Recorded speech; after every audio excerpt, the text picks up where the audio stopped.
Alright, so if anybody wants to know how I installed my dash cam, this is a Nextbase. Obviously you can see I ran the wire right there. And this is a hardwired kit. So it's up there, you can't see it at all. It runs up in here, all the way to the edge. You actually see a little bit of the wire right there, but you can't see it unless you're halfway on the dash like I am right now. It goes under this trim. I popped this piece off with a trim popping tool. Took the rubber stripping off, ran it all the way down to about right here, and jumped it over.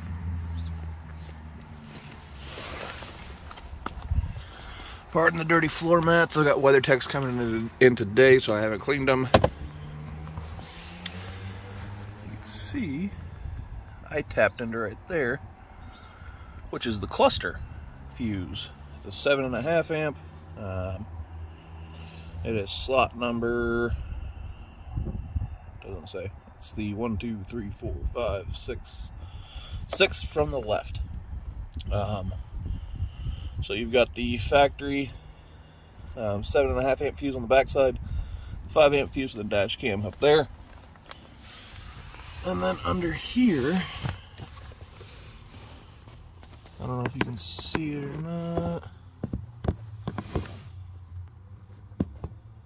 there's a factory ground inside of there. You can see where they've put like 4 or 5 different grounds from the factory in there. So I just grounded to that post. And yeah, that's all there was to it. So it's not hard to do. I chose the cluster because it's not, I hope I wasn't putting that in upside down. I chose the cluster fuse because it's really not that important. I mean, obviously you need to see your cluster, but you'll know if something pops or goes out.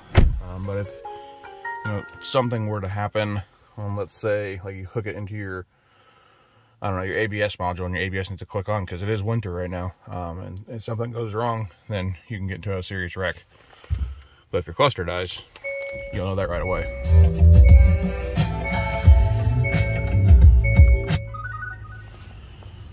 And there it goes. Power's right on with the car.